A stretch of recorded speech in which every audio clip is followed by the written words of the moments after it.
Welcome back to Half the Battle. I'm your host, as always, Daniel Levy, your guest co-host, Will Martin. Today, we're going to be talking about UFC London, Tom Aspinall versus Marcin Tybura, and it's going down this Saturday night live at the O2 Arena in London, England. You got the top five Tom Aspinall. I mean, a guy who was looking like he was on the way to a title shot, taking on the experienced vet, the seasoned Polish fighter, Marcin Tybura, who's not an easy out for anyone. And Will, this is going to let us know exactly where Tom Aspinall is at, coming off that serious injury, had the surgery, and Tybura is looking the best he ever has. If he gets a win over Aspinall, look out. So this is a very intriguing main event. It's a really good main event. I've never 100% been truly on the Aspinall side. I was still very reserved about him coming up through Cage Warriors and into the UFC, and I've tried to fade him a few times.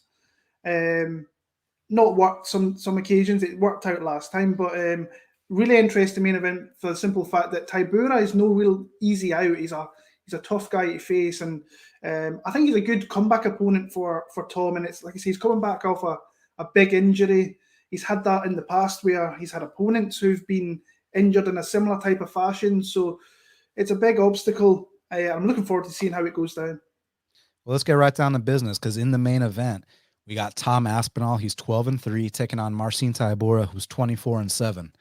And currently, they got it. Tom Aspinall minus 475. The comeback on Marcin Tybura is plus 375.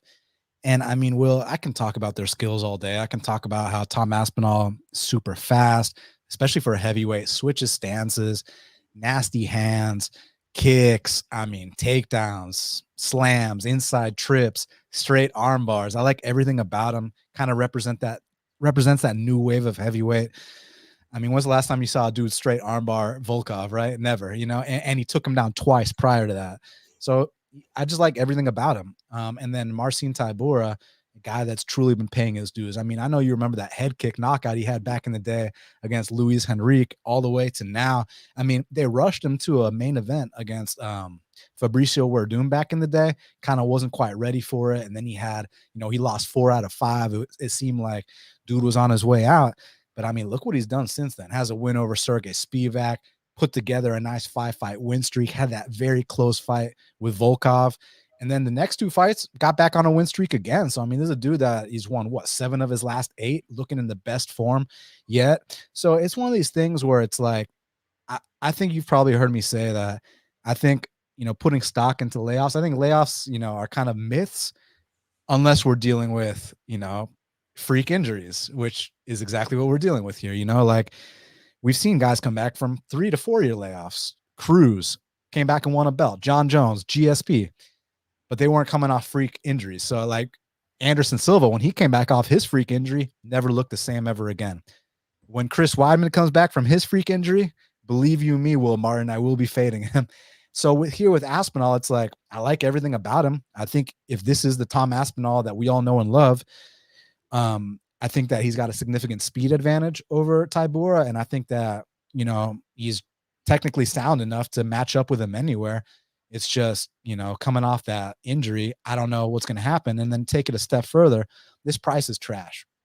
This price is absolutely terrible. And let me explain what I mean.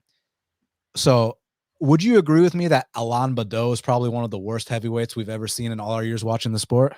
Without a doubt. So I paid minus 350 on Tom Aspinall against Alain Badeau. So why would I then turn around and pay minus 475 to minus 500 against someone like Tybura, who's 100 times better than Alain Badeau, when I laid minus 350 against Badeau? I laid minus 245 against Arlovsky or Jay Collier, minus 225 against Arlovsky, plus 110 against Volkov. So to me, this price is horrendous. And, when I made that tweet about why would I lay this price, people are like, well, he's going to win. Yeah, that just shows me that you don't understand how line value works. Like, it's like if I go to buy a car right now, right? And the car might do everything I want it to do, but am I going to just settle for a terrible price? Am I going to let the car salesman rip me off? Or am I going to try to get the best price possible? Obviously, you're going to get the best price possible. So just because he's going to win, that's not good enough for me, Will. It's about where do I line it? And do I line him minus 750 to minus 1,000? Probably not. I line him, you know, closer to minus 400, you know, 80%. So if you think he wins 10 out of 10 times, okay, then there's value on minus 475. But I don't think he wins 10 out of 10 times because we saw in his last fight, the guy can get fluke injured, you know. So what if that happens here? So look, yeah, I do think Tom's going to win this fight, but I mean, I think that laying minus 475 to minus 500 here is a sucker bet. Like, you should be trying to get the best of the price in gambling, just like you would in any area of your life. So it's a pass for me. Tom Aspinall is my pick. I kind of agree with you in the whole aspect. I saw that tweet that you put out, and I wholeheartedly agree with what you said. And you've kind of been on the ball with Tom Aspinall with his prices from the get go. I know you saw when Jake Collier came back, and you were like dog and a bone straight on the bet there, and you have been throughout. And we've kind of talked about, because like I said, I've never fully been on board with Tom Aspinall. I've seen him come through, and obviously at heavyweight, you see these guys coming through, and if they show any kind of life, especially at a young age like Tom is, then you kind of gravitate to him a little bit. And like I said, I've had my reservations, but the more he's been in the UFC, the more comfortable he's looked. And I thought he's looked really impressive. And I just think that last time out, I bet Curtis Blades, but you don't like winning a bet with the way that the kind of circumstances of that fight. But there's a lot to like. I mean, his footwork, I think, is fantastic. I think he's got great selection with his shots, great speed, and I think he's got the jiu-jitsu there and he can take you down as well. Tybura is just a tough guy. I think a tough guy to face, and he's won at these odds before. Alexander Romanov and Tom Aspinall are two totally different fighters, but I bet Tybura against Romanov and he was plus 350, I believe. So he has won at these type of odds where he's been a big, heavy underdog. I struggle to see where he has a definitive advantage over Tom. I think he needs to maybe cage push, try and tire Tom out a little bit. If he can do that and Tom starts to deteriorate, then he could come into the fight and possibly maybe go on and win this later into a round thing, late rounds, because Tom's never been, I don't think he's even been into a third round in his career.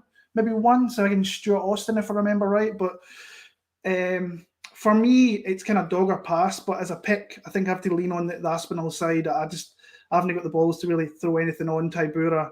But like I say, I'm interested to see how Tom looks, because I think from the few people that I've asked that kind of know him a little bit, he realises how big a fight this is coming back off that injury. And over here in the UK, they're doing BT Sports, which is now TNT Sports. They're pushing Tom down our throat. They're trying to get him back in the limelight. They're talking about John Jones. Could he be the next guy to face John Jones? And Dana White couldn't even remember the kid's name, which was quite funny. But as a pick, I'll go with Tom Aspinall. But like I say, for me, it's kind of dog or pass at the odds that it's at. I wouldn't touch Tom at those prices. Co-main event of the evening in the flyweight division, we got Molly McCann. She's 13-5, taking on Julija Stoliarenko, who's 10-7. Currently, they got it Molly McCann minus 190. The comeback on Julija Stoliarenko is plus 165. So, I mean, obviously the UFC love Molly McCann. Like, Molly, here's a 1-5 fighter in the UFC who has zero business in a co-main event, except for the fact that she's your opponent. She's your sacrificial lamb. Don't get armbarred, and you win this fight. And I think Julija Stoliarenko, I mean, I don't want to be disrespectful, but like, you watch her last fight, she takes down Chelsea Chandler. She gets in the mount right away, which, like, when you get into full mount in MMA, even like, let's say just jiu-jitsu, like, aren't you trying to keep that full mount? Like, aren't you trying to like secure that position in MMA? Let's drop some elbows. Let's establish our dominance. What does she do a couple seconds after she's got full mount? She drops to her back for an armbar, gives up position, and then she gets pounded out. Like, I think that, I mean, I don't think this girl belongs in the UFC, but I think that they love Molly. I love Molly. I mean, Molly brings it, man. And people talking about how, well, Aaron Blanchfield submitted her. Dude, Aaron Blanchfield's a phenom. Aaron Blanchfield's a legit black belt. Oh, but Jillian Robertson submitted her. Jillian Robertson's got the most submissions in women's MMA history, more than Ronda Rousey. So, I mean, so what? Those are two real black belts. You know what those two would do to Julija? So, I mean, I do think it's armbar or bust. And people are going to bring up examples of how Julija fought competitive with, I don't want to be disrespectful, but with 50-year-old Alexis Davis. I mean, congrats, but like, you still lost, And the one fight she did win was against Jessie Jess, who had checked out the game a long time ago. Like we love us some Jessie Jess, but you know damn well she checked out the game a long time ago. And Jessie Jess's game plan was to stand and bang going into the fight, but as soon as the bell rang, she runs into the clinch with the armbar specialist. I mean, what do you expect? I mean, if Molly wants to do some dumb shit like that, then she deserves to lose. But I mean, Molly's better on the feet. I think Molly, you know, once she starts to slow down Julija a little bit, she can take her down too. Just has to avoid this damn armbar. And if she does that, I think she's going to destroy this girl. I mean, it's less than minus 200 to fade one of the worst fighters on the roster. And I see a lot of love for Julija because, again, back to people are talking about Aaron submitting her. Dude, do not compare someone that's probably 1 or 2 fights away from a title shot to Julija Stoliarenko. Like, do not ever do that. And let's take away UFC. Let's say Aaron Blanchfield and Julija put on the gi. Aaron's gonna fuck her ass up. Aaron is like one of those like kid prodigies. She's like 23, but she's been a black belt for a couple of years. Like, it's just a different level of grappling. Yeah, I think Molly's gonna bust this girl up, gonna get a highlight reel finish.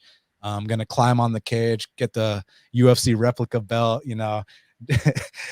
She's not gonna do a shoey, but she's probably gonna drink a couple pints, and it's gonna be a good moment. So I'm excited to see Molly get her arm raised in the co-main event in London.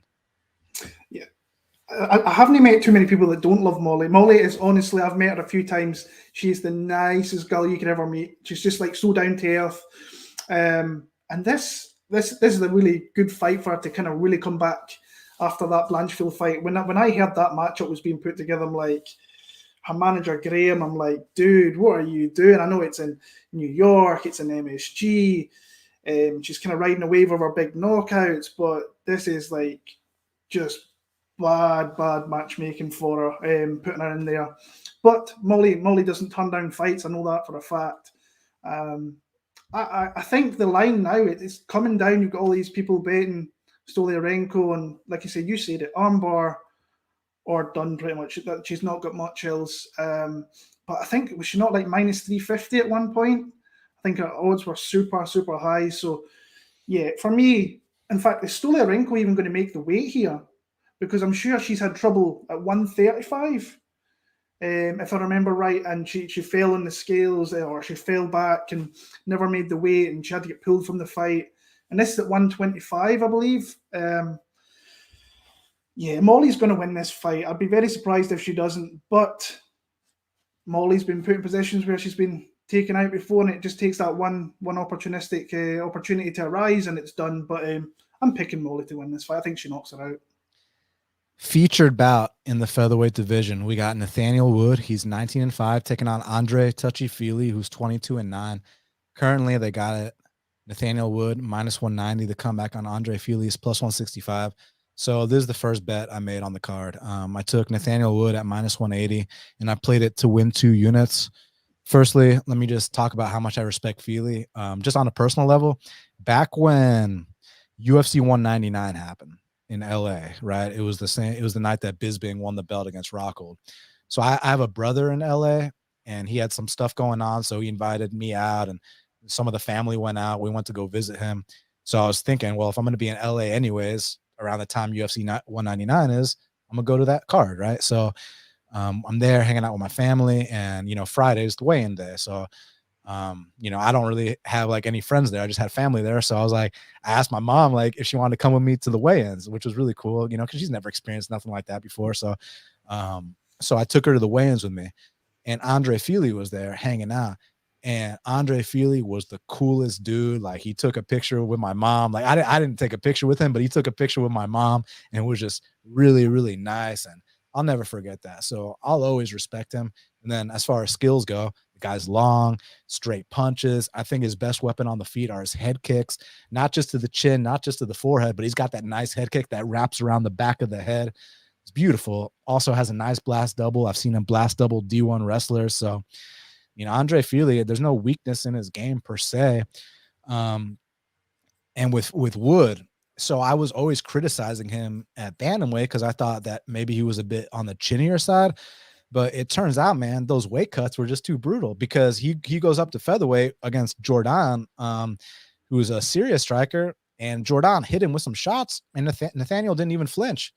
So that tells me that it wasn't a chin issue. It was a, no water in his brain issue. He was just cutting way too much weight. Now he's in the proper weight class, and people are talking about how, oh, he's too short. Remind me how tall the champion at featherweight is, please, before people give me any bullshit about him being too short. And he just also fought a guy that's 5'11" his last fight, a guy who also fought Fili, who outstruck Fili. Fili had to resort to wrestling in that fight. Luckily, Nathaniel knows how to wrestle a lot better than Jordan. So, I mean, what I think is going to happen, what I think the biggest edge here is for Nathaniel is, like, look at the kind of numbers he's put up on the feet. He's hit the over 100 significant strike mark more than once. I mean, he's hit the over 130 significant strike mark more than once. Fili has never hit 100 significant strikes ever, and he's been in the UFC since 2013. So right away, the pace difference is massive.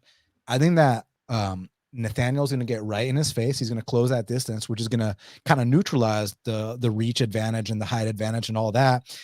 And obviously, the calf kicks is a great way to approach a much taller opponent.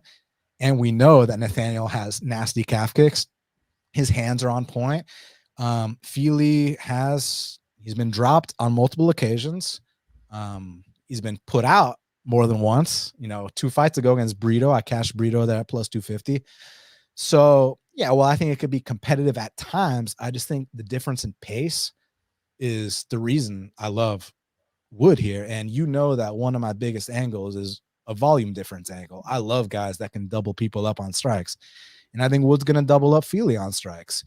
Only concern is that fucking head kick. That head kick, it doesn't matter how good your chin is, man. That shit lands and it could be good night. But I think that Nathaniel is smart enough to close the distance and fight at his range.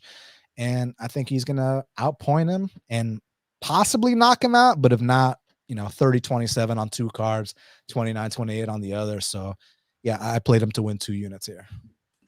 Yeah, I really like the fight, personally. I think it's a very well matched fight, actually. I think that when you look at Fili's been around, it feels like Fili has been around for years, and the guy's only still 32, maybe turning 33. So he's been around a long time. He's paid his dues, fought a lot of top guys, kind of faltered to the side against some of those guys. But when he turns up, he can put it on you and he can knock you out.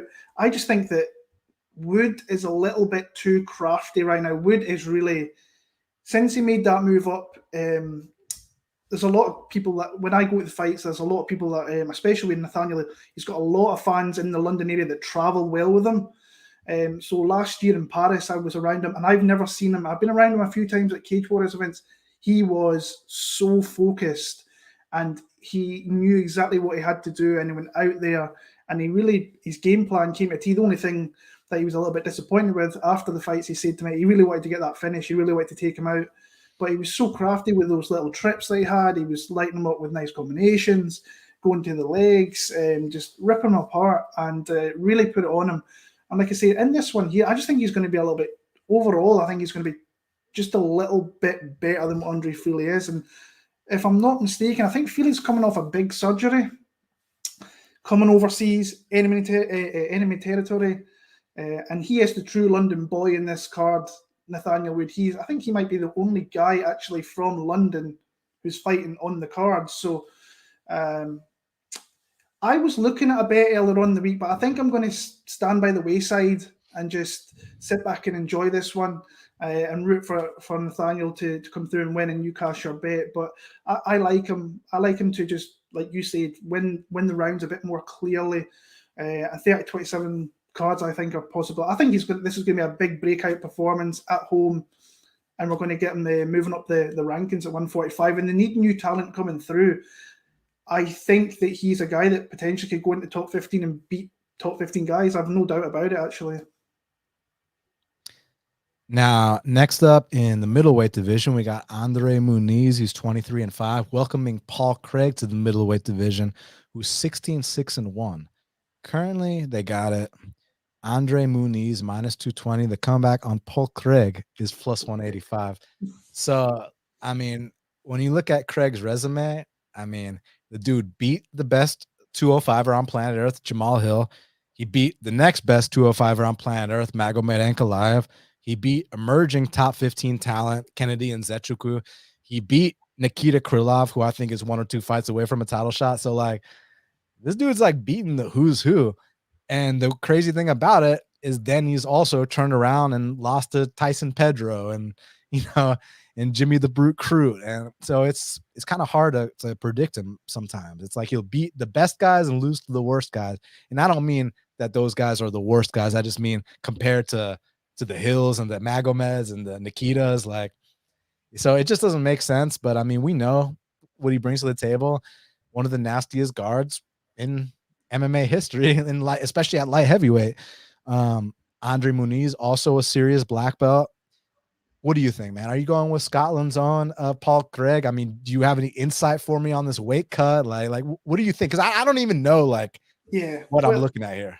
Paul's got a podcast over here just down the road in Glasgow called the Leather Podcast, and I listen here and there. I've been listening the last few weeks in the run up to his fight, and he's very confident in his striking here because he thinks if he gets taken down, that he's got an opportunity to be very competitive with Muniz. And I'm not on that wave. I think Muniz is a level above what Paul Craig is, but I think that Paul has some moves that I think he can take anybody out with. I really do. I think he's a very crafty dude. Like I say, I'm not one of your jiu-jitsu guys that notices things. You'll notice things far better than I will, but he has got some moves there that if he catches you in it, he's going to take you out, and he can do that against the best in the world at any opportunity, any opportunity within the fight. Last second, that still breaks my heart that I thought I had that bet done.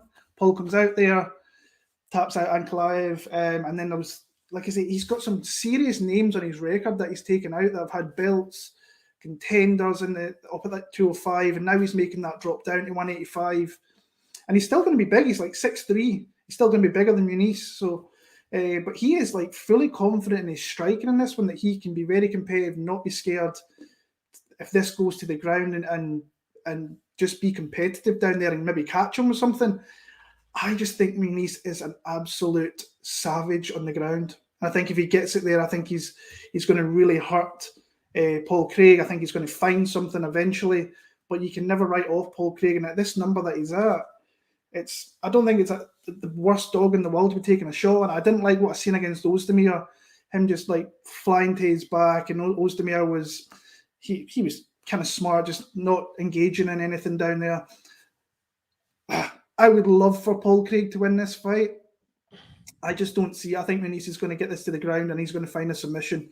And I know this from a fact that when he fought Khalil in Glasgow, going way back now, he said he really struggled with the southpaw in Khalil Roundtree, and he said he only really faced one guy before that was a southpaw, and he says he did not like prepare for it properly.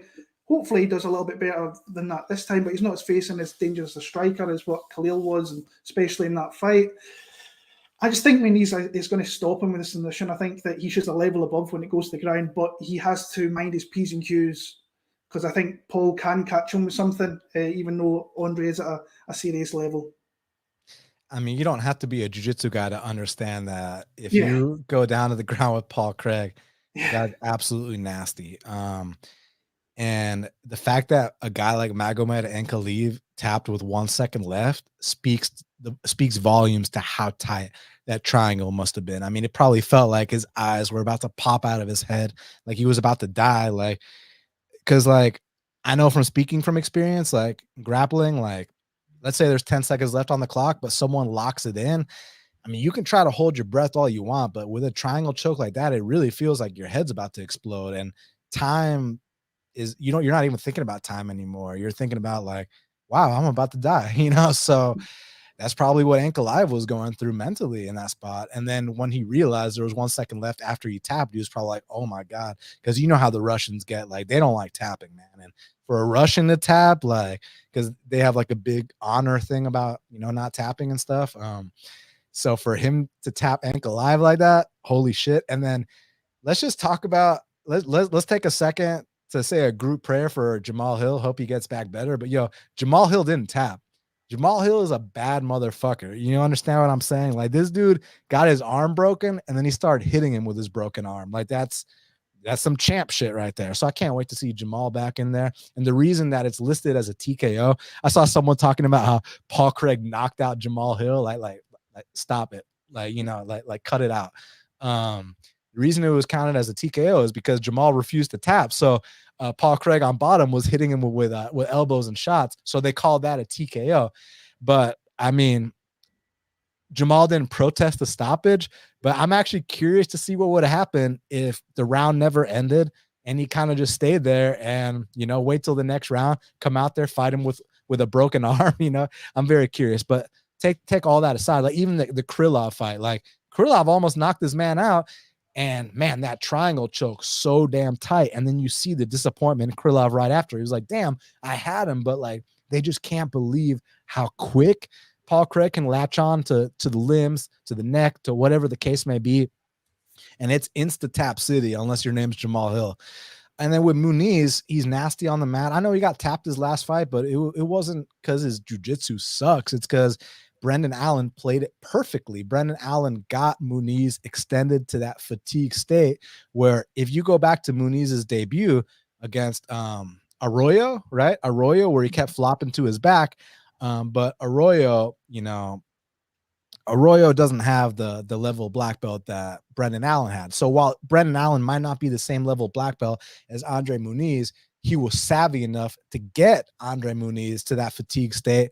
And from there, he was able to kind of choke him out based on the merit that Muniz was completely spent. It wasn't about, Muniz's jiu-jitsu sucking or anything like that. It was just Muniz was completely done. And when you're fatigued like that, like, it doesn't matter what level black belt you are. So I just don't really know what's going to happen. And usually in those cases, I take the dog, but him dropping to 85 is so sketchy to me. Because he wasn't a small 205er, man. He wasn't small at all. So so I really don't know. I guess usually when I don't know, I take the dog, but I think I'll side with the books here and take the favorite just because of the experience at middleweight. Because Paul Craig, it's not like the man's 25, he's 35, which isn't old at all. But I'm just saying that, like, dropping 20 pounds when you already had to cut weight to make 205. I just really don't know. So I'll go with Muniz, but let's see. Next up in the lightweight division, we got Jai Herbert. He's 12-4, taking on Fares Ziam, who's 13-4. Currently, they got it. Fares Ziam minus 155. The comeback on Jai Herbert is plus 135. So shout out to y'all that took Fares at dog money or at pick 'em odds, which it was like a week or two ago. You did your job. So win or lose, like, keep beating lines by that amount, and you're going to be on the right side of the coin long term. So even if Fares loses this fight, like, you should not be mad at yourself at all. Like go beat a line like that again. You know what I mean? Or why don't you just hedge out right now, right? You can get plus 135 on Jai. You got plus 105 on Fares. If you can guarantee yourself a profit, I don't see why not. But at the same time, if you want to, be stubborn and just say, hey, I'm going to put my balls on the table, let it ride. Nothing wrong with that either. I've liked Fares for a long time. The thing people need to understand about him is he's just a kid. Now he's 26, but he came into the UFC, 22, 23. And I think he won like the K1 at 21 years old. So he's coming in here with some real striking credentials. And I've been saying for a long time, like, once this kid puts it together, you're going to see some brutal knockouts from him. And that last performance against Figlak, where I cashed him as a plus like 170 dog, was a huge step in the right direction. But I still think there's more room for improvement. And I think one of these days he's going to get that knockout, and it could be here. So both these guys are long strikers, right? Let's pull up the physical attributes here. So both 6'1". Jai has a 77-inch reach. Fares has a 75-inch reach. And they both kind of are on the lower output side of things.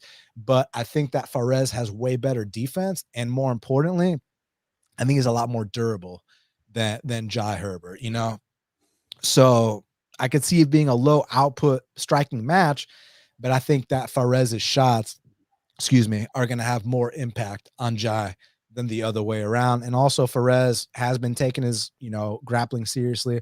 I see him in the gi. He's a purple belt. He's been competing in jiu-jitsu tournaments, which I love to see. And you got to, especially, the way that Terrence fight went down, which if he fights Terrence again, I'm betting him for the same reason. Like, we know if you get Terrence past round 1, you're going to win. He wasn't able to get Terrence past round 1, but in another iteration of that fight, he might get him past round 1. And if you get him past round 1, it's all but a lock that you're going to win. So I didn't really hold that against him. We know in the first 2 minutes, Terrence is hell on wheels. So, but he rebounded in beautiful fashion. And Jai's been doing his thing too. I can't even cap. Even in some of these fights, he's been losing. Like, he dropped Ronaldo. He dropped Topuria. Now, Topuria, a much smaller man in a different weight class, but he still dropped Topuria. So he's done his thing in some fights. But I just think that, again, both similar sizes, both low output, but big durability advantage for Perez. And I've been waiting. I've been saying this maybe since his UFC debut or a little bit past that. I've been waiting for this highlight reel KO from Perez Ziam. And I think this weekend might be the time he finally gets it. So I'm going to pick Perez Ziam here by knockout or decision. Yeah, like I say, last year I was in Paris. I was watching the fights, and when you're at an actual event and you watch the fights, and you're pretty impressed with what you're seeing with your own eyes. And then that was the first that I kind of watched back, and I was really impressed with what I seen from Faraz Ziam in that fight. I thought he was really starting to put it all together, getting some nice takedowns.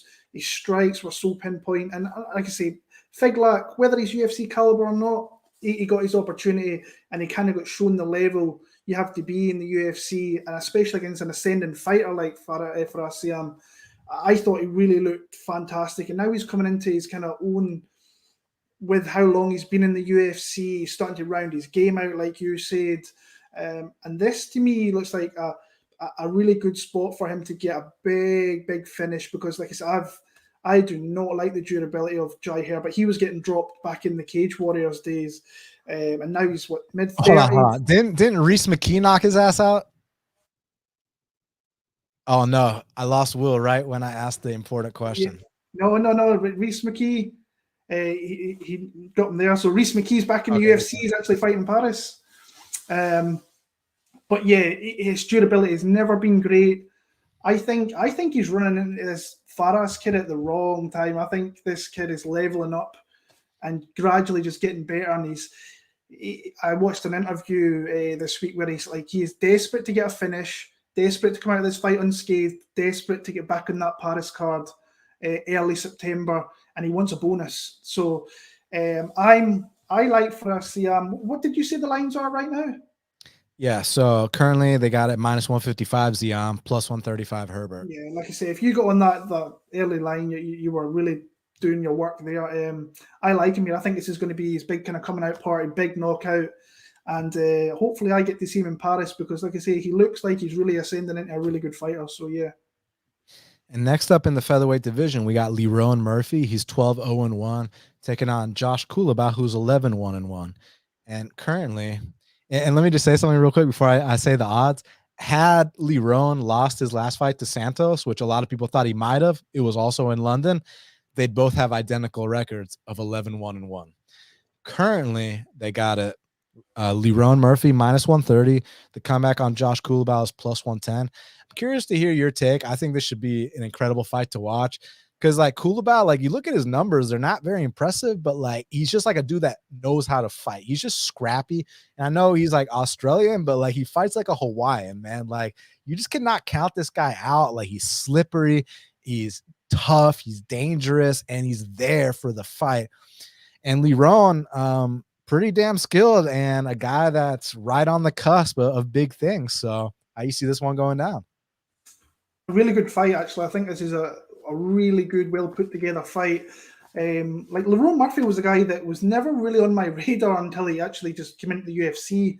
And it's kind of weird being here in the UK, and I try and keep as close an eye on guys coming through. And I didn't really know a hell of a lot about him, but he came in, and obviously he didn't lose his first fight, even though I think, honestly, I thought he fought his ass off, but I thought he kind of lost that fight. And then he really started to ascend into a really, really solid fighter with the wins over Ramos, Douglas de Silva de Andrade, and then McCann. I mean, if you watch that McCann fight, he finished in the second round, but what you don't see in the first round is he was getting taken down at will. McCann does what McCann usually does and just gas out after the 5 minutes are done. And then I remember when this fight was taking place with Gabriel Santos, and I was like, he has lost that fight, and there was people who were, Lerone's got this, and I thought he didn't look great, but then I have to remember in that fight that he was coming back after a really big injury. I cannot remember. Hold on. Didn't he get like hit by a car on his motorcycle or something? You might be right. I can't really remember off the top of my head, but he was coming back after something pretty life-threatening at one point, from what I hear. And like I say, I think this Culibao kid he's really fun to watch, like super fun to watch. That finish of Bagdasarian, he was on the back so quick, and he's just a really well-rounded fighter. I think he's from Guam initially. He's got that Guam descent in him, so the guys scrap out there. I think Lerone's time's coming. I thought his time was coming when he was going to face Nathaniel Wood. I thought that L was going to come in here. But I think Josh has got the beating of this guy. I think he can win rounds. I think he can mix it up a little bit better if he wants to. But I've got a funny feeling this is going to be a little bit of a back and forth fight here. Obviously, the hometown guy, he kind of seems to edge out these close rounds. For me, I like Josh Culibao. I think he's a very live dog this week. Yeah, I mean, I don't disagree. And it's like I keep counting the guy out. And again, you look at the numbers, but they don't tell the story. Like, the guy just knows how to fight. He's just scrappy. He's slippery. He's tough. I like everything about him. But listen, Lerone's no slouch at all, man. And Lerone's actually put up the good numbers. I like, the close to 100 significant strikes. He's well-rounded. He's tough. Like, you get him to the ground, he's going to get back up. Like, he's just a tough dude to deal with. So this should just really be two stubborn guys that, really want to make it to the top 15 and fight tooth and nail. And I mean, in those cases, it should be dog or pass. But like, I feel like the UK judges could bail Lerone out one more time. Like, they don't want beer thrown on their judges' table. Like, they don't want a riot to ensue at the O2 Arena, especially that early on the card, first fight of the main card.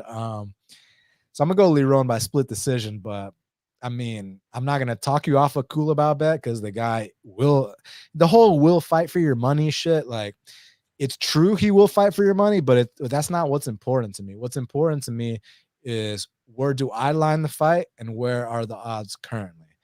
Because, do you think that plus 110 is off? That's all that matters to me, because he could be minus 500, and if he's going to, and still he fights for your money, I don't give a fuck. But are these odds off or not? That's what you need to come to the conclusion to. And if you do come to the conclusion that those odds are off, maybe you view it as a dead pick'em. Well, then you should take Culibao.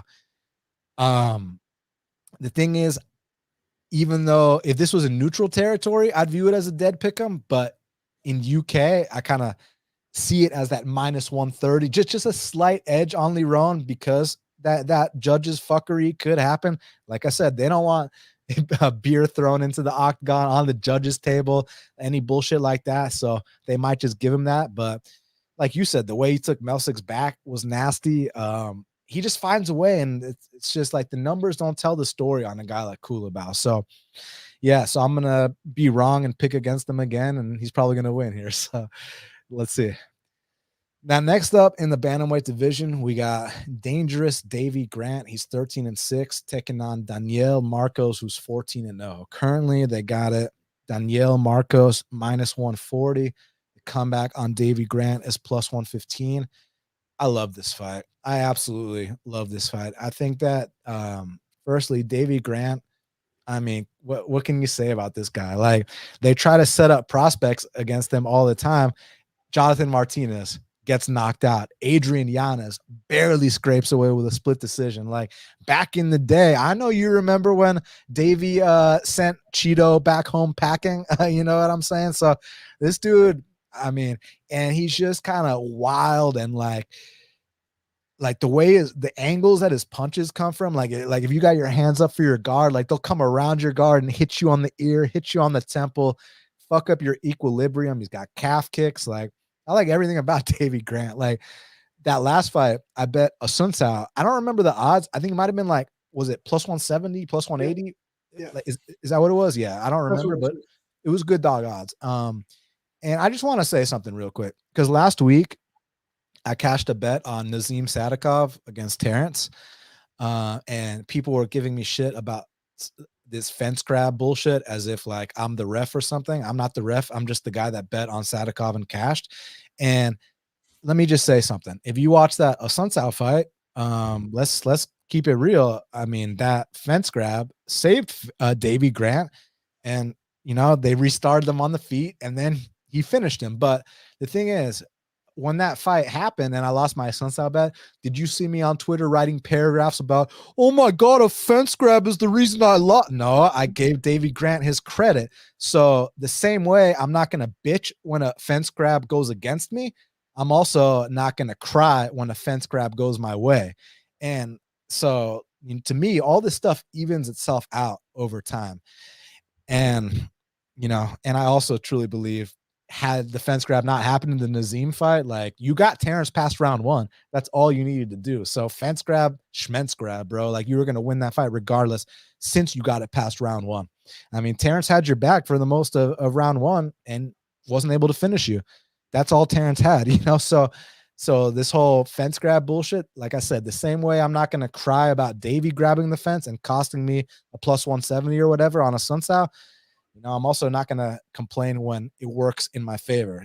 This is the fight game.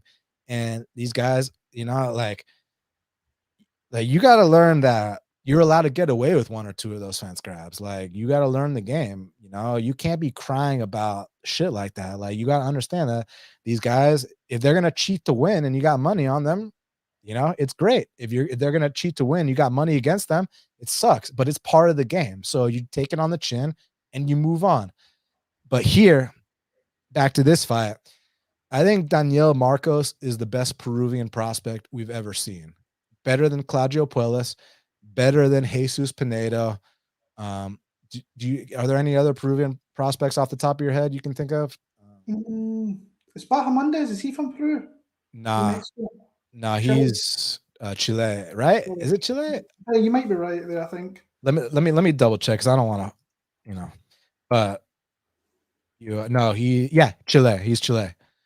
Yeah. So I'd say without a doubt, Daniel Marcos is the best Peruvian prospect that we've ever seen. And he's a guy that got out his comfort zone. He doesn't train in Peru. He trains in Florida. And when you look at the kind of training this guy's doing, like, he's got all the right people around them. Like, I'm not just even talking about like the training aspect of things. I'm talking about like the recovery. Like, he's at like the Human Institute of Performance, and they're doing all kinds of high tech recovery shit on this guy. Like, infrared this and all this stuff that I don't know the half of, and like he's like a real professional, this guy. Like, I am very, very impressed.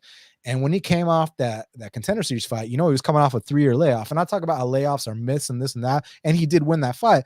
But still, when you've been gone for 3 years and you're whooping a dude's ass, yeah, you're gonna get tired. And he showed that he can push through that fatigue. And then the next fight against Simon Oliveira, like, we can talk about how Simon fought like an idiot, like throwing 100 spinning back fist over and over. But like, let me ask you something. Why do you think he threw like 100 spinning back fists over and over? The reason why is this dude, Daniel Marcos's pressure is so intense, and it's so in your face that it makes guys fight uncharacteristic. I mean, Simon Oliveira is a real vet of the game, man. Like, Simon Oliveira is a dude that was 18-4 going into that fight, right? And prior to that, he had a great fight with Tony Gravely where he almost guillotined him on multiple occasions, man. So to make a guy like Simon look that bad, that speaks volumes that this kid is a real prospect. But now this is a big step up in competition. This is the best guy he's ever fought. Davey Grant has seen levels that Marcos never has. But I think that, like we talk about this all the time, man. Every champion was once a contender. Every contender was once a prospect. Every prospect was once some up and coming regional guy, right? So like, it's all about rising to the occasion. And I think this kid can rise to the occasion. And I think he's catching Davey at the perfect time.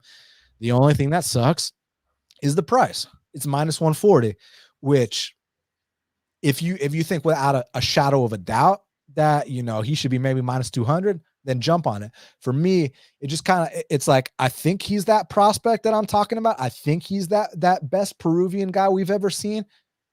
I'm just not willing to lay the chalk at minus 140 to find out. But should this drop 25 cents or something like that, then I might be interested. So my pick is Marcos, because the skills I see are good enough, especially when you consider he's going to be making leaps every single fight, right? And even if he's due for his first L here, I think he'll rebound as well. But from what I've seen, this guy's a real professional. Like I said, every indication moving out of Peru, the kind of like recovery work the guy's doing, like he seems like he's dialed in on a level of a guy that's destined for big things. And I think he's catching Davey at a perfect time. Like even a lot of these fights that Davey's winning, he's getting like dropped in the first round. And there's only so many times you can overcome that. And credit to Davey. I would never say anything bad about a guy like that. Like, how could you? It's dangerous Davey Grant. The guy is such a badass. I love him. But I think Daniel Marcos is catching him at the right time. Give me a better price and I'm interested. At this price, I'll pass. But Daniel Marcos is my pick to rise to the occasion and show that he's a legit prospect. Yeah, I'm with you. This is a fight when I was looking through the card that really kind of caught my attention, because you've got this young kid, obviously undefeated. We've kind of like what we've seen when he's been in the kind of UFC tenure through the Contender Series, and then his fight with Simon Oliveira. And there's just some people that you put an eye on, you're like, oh, this kid could be really, really, really good. But then when I heard this matchup, I was like, oh, this is a really good marker to see where this kid is going to go, because like you say, Davey can go balls to the wall. He can go with really good guys across many disciplines. And he's just never out the fight. Like Dawson South fight last time. Like I could not believe when that fight went back to the feet. I was like, you SOB. I could not believe it, because I thought half I looked okay, but Davey was just going and going and going, wasn't stopping. Just typical Davey Grant. You said it here, like the price to me, I'm not at this price. I wouldn't be willing to kind of look to kind of move in and on Marcos at that number. Like you said, if you can get down to, I think if he was to get back down to minus 120, I might be a little bit interested. But I'm really interested to see how this fight goes, because, like I said, Davey is just a guy that's never out of the fight, and fighting at home, it's not something that he does predominantly. He's always kind of fighting abroad in Texas and Vegas, and I know that he's got a lot of people that go to his fights as well. A really popular guy, but I think I think this Marcos kid's going to be good. I want to see it, and hopefully we get a good fight this weekend. But my pick's going to be Marcos as well. Now, next up in the welterweight division, we got Danny Hot Chocolate Roberts. He's 18-7, welcoming Johnny Parsons, who's 8-3 into the UFC. And currently, they got it. Danny Hot Chocolate, just depends where you look. Minus 118 and on Danny, minus 102 on Johnny, but some spots minus 115 Danny, minus 105 Johnny, and then some spots minus 110 apiece. So for the most part, it's a pick 'em with a slight lean on Danny Hot Chocolate. So man, remember when we hung out in Vegas, UFC 197? We went there. We saw Yair knock out Fili. We saw Whitaker put that clinic on Natal. My boy James Vick was at the height of his career there against Glico França. John Jones versus OSP. And Danny Hot Chocolate versus Dominique Steele got the fight of the night that night. Afterwards, me, you, one of my best friends, Eli, we all hung out. And we saw Danny Hot Chocolate at this pizza place. So we hung out with Danny and his team. And he couldn't have been cooler, man. Like what a great guy. So yeah, I'll always have fond memories of that, and I'll always, have a soft spot for Danny for that. And also, the guy comes to fight. The guy, he's a dog out there, man. We know what the concerns are. He doesn't exactly have the best chin in the world, but he is a dog. And then Johnny Parsons, also a dog. Kind of reminds me of someone else on this card, Bryan Barberena, where it's like he might kind of look like on the chubbier side or this or that, but dude can eat shots, and like if you start to fatigue against a guy like that, late into the fight, he's gonna put it on you. I don't have the best read on this fight. Tell me what you're thinking here. Yeah, like I was about to say when I was going to start this fight, like I am a massive, massive fan. I really, really have been of Danny Roberts for years, and like a top class individual. Like I had something like really bad happen when I lost my first son when I was going to be a dad for the first time, and he found out about it and got in touch. And then I think that his next fight was actually in Glasgow, and he took me to the side and said some like really like nice words and says like if you ever need anything or just to talk or just whatever, I'm there, just message me. So I've got a soft spot. I'm very, very biased for Danny, but we've all seen his kind of shortcomings in the UFC, his durability. I think he's got skills there, but I just think he's one of these confidence fighters that he needs to land some shots, really build his confidence. And Parsons, to me, like I say, this is his UFC debut, right? Mm-hmm. Yeah, coming off the Contender Series. So, like I say, he's had a bit of a gap away. He could potentially be a lot better than what I remember from seeing. I don't think Danny's a bad fighter. I just think he needs to get his confidence up. He makes some kind of bonehead decisions sometimes. That Silva fight, I thought he was on his way to winning that one. Yeah, like I say, I'm very biased in this fight. I'm going to pick Danny Roberts because I want to see him still cash checks in the UFC and elongate his career and help out his family and whatnot. So, yeah, I'm going to pick Hot Chocolate. He's my boy. Man, I really hope you're right. So here's the deal with Parsons. I mentioned how he's kind of got that Bryan Barberena type quality about him. So his last fight was against Solomon Renfro. Was a very solid prospect. Just knocked the dude out in PFL, actually in Atlanta a few weeks ago. Super cool guy too. So that's actually a fight that, man, it's a low-key robbery. But the reason people don't freak out about it as much is because Parsons fought with so much heart, so much balls. He just fought his ass off to where like you don't like lose respect for him in a fight like that, right? Like, because in the first round, Solomon Renfro was shit kicking this man, dropping them, destroying him. Second round comes through, and it's a little bit closer. It's kind of like 50-50 on the feet. But Solomon kind of ends the round with a takedown, has top control. So I thought that Solomon kind of, stole the second round. Like first round dominant, second round I thought he stole it. And then third round, this dude, Johnny Parsons, a bat out of hell, like landing nasty check knees, big uppercuts, right hands. Like, dude's a dog. Dude's going to get after it. The thing is, he's been out, I believe, because of concussion issues, which is not really, I mean, I'm not a doctor, so I don't really know if that means that. I mean, we know Danny can crack. Danny can give it. It's just Danny can't take it as well as we want him to be able to. And this has always been the case. It's just that back in the day, it'd be more wobbles. Now it's more getting stopped. I mean, we got to understand that my boy is, he's 36, right? So it's one of these things where he's had a long career. And some of the shots that Parsons was landing on Renfro, Renfro's a young prospect who still has all his durability. I'm not convinced Roberts eats those shots. Like if I knew that Roberts, was gonna be able to eat these shots, then I'd pick Roberts because I actually think he's the better fighter here. And I think even regardless, I think he might still be able to knock out Parsons in the first round because Roberts is a heavy hitter, man. And when you sleep on him, that's when he gets his knockout wins.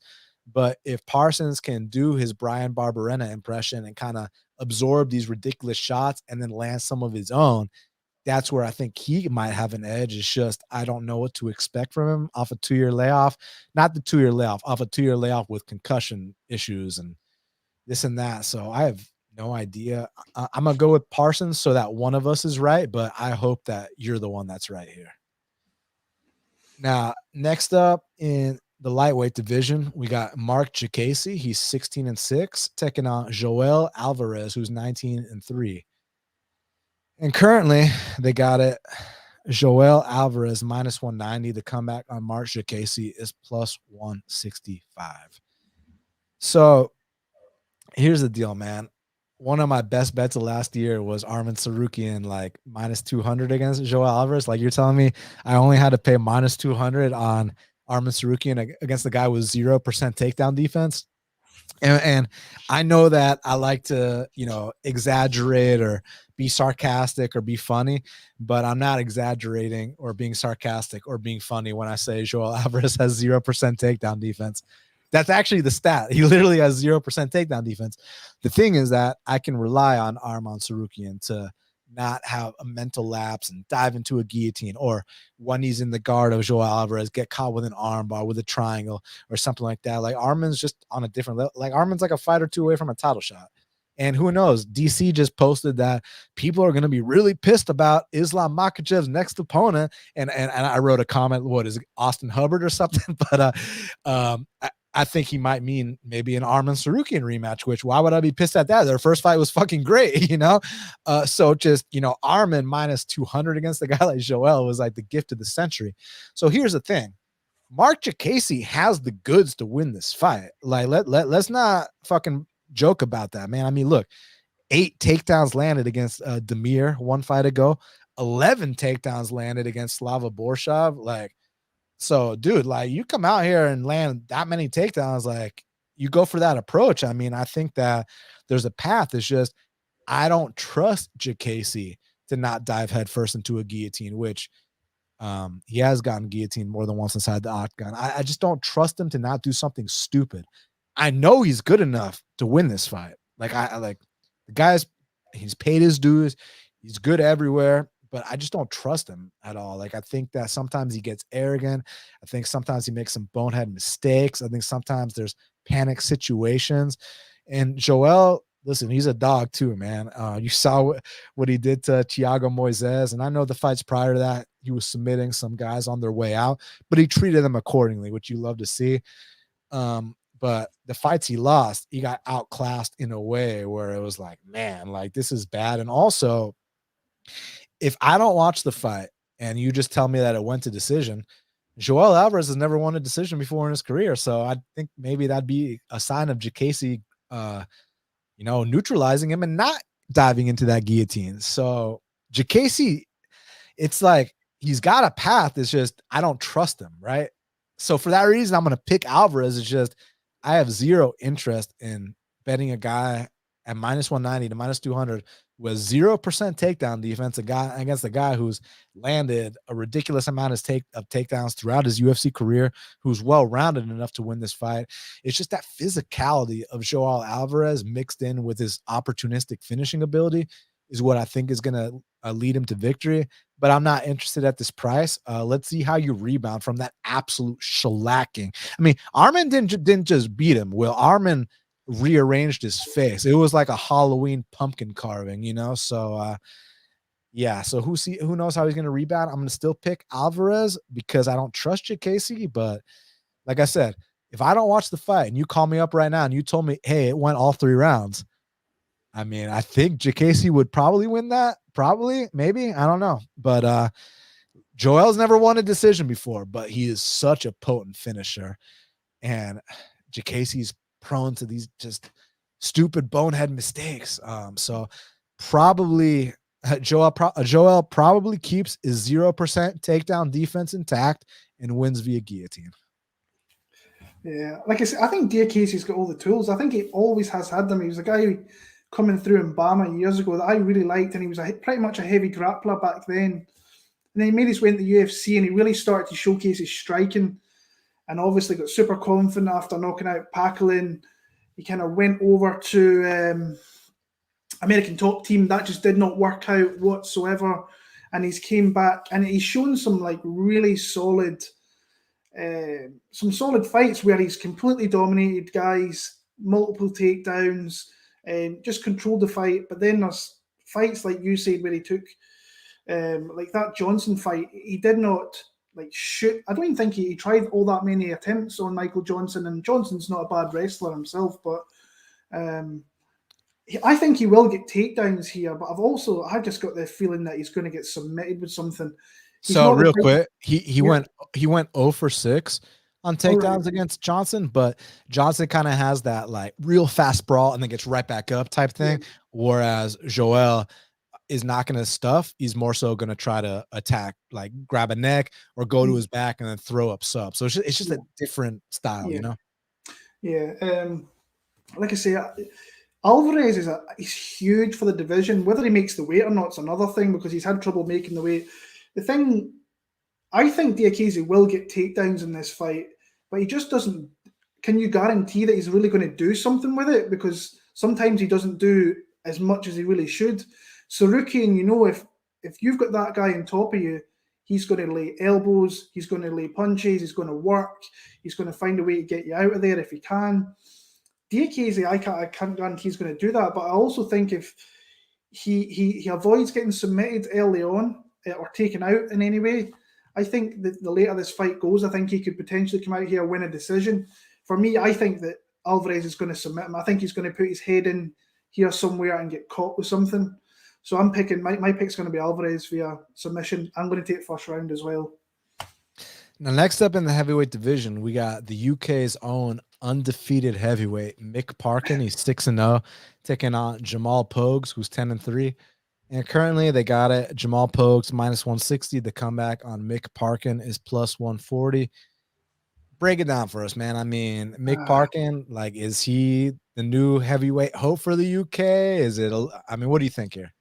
This is another guy that kind of come up through the scene that I didn't really hear all that much about. I didn't see all that much, and then next thing I know, he's on Dana White Contender Series, and then I went digging a little bit, and I mean, he surrounds himself with really good people and really good heavyweights as well, which I like. Tom Aspinall, he does a lot of work with. I know he does work with Darren Till on and off. Phil DeFries, if you don't know who Phil is, he's a guy that was in the UFC, and that just wasn't his time back then. I think he fought Stipe Miocic, if I remember right. Yeah, he just hadn't found the proper doctor or Flintstone vitamins when he was in the UFC, and now he has. Now in Poland, he's finding everything. So, and he's like, to give him his props, he's a pretty major star over there in KSW. They pay him really well. I don't think he's fighting the kind of higher caliber opposition. I think he'd still win a lot of fights in the UFC nowadays, honestly, I think, with his grappling. So he's working with really good fellow heavyweights. Jamal Pogues, to me, I think, I don't want to go into her. I don't think he's good at all. I don't, when I watch him, he doesn't kind of meet the eye test for me. And I think this is a really good opportunity for Michael Parkin to come out there and win in front of his home fans. Like I say, I'm still fairly new to him myself. Only seen a couple of fights here and there. But I know there's some people that have got some they think he's going to do okay in the UFC. I think this is a good entry fight for him to come out here and get a win. And I'm actually really tempted to kind of bet Parkin. But like I say, it's one of these fights where I maybe want to sit back and analyse and see if I learn a little bit more. But he's like +145 over here in the UK at the minute, which is, I think, a little high in a fight that I think he should maybe be favoured in. So I'll see where it goes, but I'm going to take Michael Parkin to win this fight. I'm going to come in on the opposite side. Listen, I don't disagree in terms of when Jamal Pogues got signed to the UFC. Like, that last Contender Series fight was so awful. I was like, there's no way they're going to sign him. And Dana felt bad that, hey, we gave him another Contender Series shot in the past. He won both of them. We need heavyweights. All right, come on, kid. Let's see what you can do with your opportunity. But I got to admit, man, in that UFC debut, he did some things I like, man. Like, he went out there, landed 5 takedowns, which, you know, I love stuff like that. Attempted 11 takedowns, which you don't often see from a heavyweight fighter. And I know it's Josh Parisian. I know Josh Parisian, the guy that got his face humped and all that. I understand, but still, it was a big step in the right direction compared to the fight I saw in Contenders. And my thing with Mick is, I like Mick. I mean, he's been doing his thing, but the level of competition he's been fighting, he's only fought one guy with a winning record. Now, granted, he's handled all the cans accordingly, so you can't discredit that. I just think that Jamal has a bit more experience. I think that Jamal, even though he's not that impressive, I think that he's going to be able to get some top control here, land some takedowns, and kind of grind this one out a bit. And for that reason, I'm picking him. But make no mistake about it, I've been waiting for my opportunity to fade Pogues. And if this is the time and I pass, I'm going to be so pissed off, because then the next time around, Pogues is not going to be a favorite, but I just think he's slightly ahead of Mick. I like Mick. He's been doing his thing, but I think that Jamal a little bit more athletic, a little bit more active, and can land those takedowns in this fight and ultimately get that top control. So that's why I'm picking him, but I'm not going to talk you off Mick, because like I said, I've been waiting to fade Pogues for a long time, but I'm not going to bullshit you and say that I wasn't more impressed with his debut than his contenders. Because like I said, when he got signed on contenders, I was like, oh my God, like I'm going to be fading this guy every fight. But they gave him Parisian. I ain't betting Parisian in no UFC fight. And he looked a lot better in that fight. So maybe that's a sign that, like, he's leveling up a bit. And then you hear him talk. I actually like what I hear. He's got a good head on his shoulders. Seems like he's pretty professional about things. So hopefully that's a sign of a step in the right direction. And he's got, more than twice the experience of Mick. So I'm going to pick him for that reason, but I'm not betting it. So, no conviction here. But this one I am betting on. Next up in the middleweight division, we got the always exciting Bryan Barberena. He's 18-10, taking on Makhmud Muradov, who's 25-8. And currently they got it Makhmud Muradov minus 350.